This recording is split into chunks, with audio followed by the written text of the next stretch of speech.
দেখ সোহেল, আমি আজকেও সবার আগে ক্লাসে উত্তর দিয়েছিলাম। টিচারও বললো আমি ক্লাসের সবচেয়ে বুদ্ধিমান। আসলে রে ভাই, আমি অন্য টাইপের লোক। আলহামদুলিল্লাহ ভাই, ভালো ফল করলে শুকরিয়া আদায় করতে হয়। রাসূল সাল্লাল্লাহু আলাইহি ওয়াসাল্লাম বলেছেন, যার অন্তরে একটি সরিষা দানার পরিমাণ অহংকার থাকবে সে জান্নাতে প্রবেশ করতে পারবে না।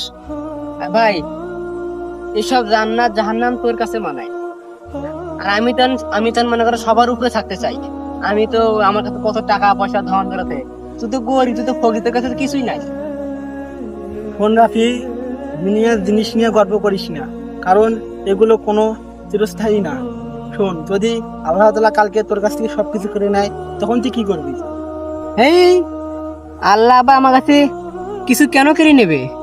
ভাই ভাই, তোমার না গোডাউনেতে আগুন ধরে সব পুড়ে ছাই হয়ে গেছে। দেখো না আমার গার কি অবস্থা, কালি টালি ভর্তি ভাই, সব কিছু ধ্বংস হয়েছে ভাই।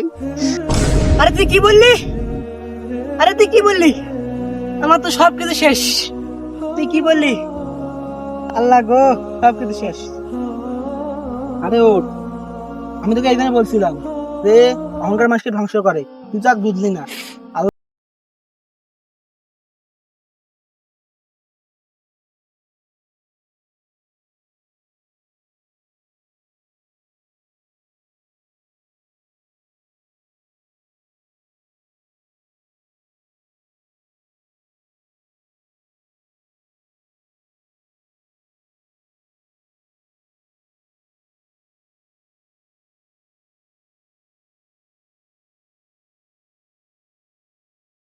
গর্ব করে মানুষকে ছোট করে সে একদিন আল্লাহ তাআলার কাছে ছোট হয়ে যায়। আর অহংকার ইবলীসের গুণ, আর নিম্নতা মুহাম্মদ সাল্লাল্লাহু আলাইহি ওয়াসাল্লামের শিক্ষা।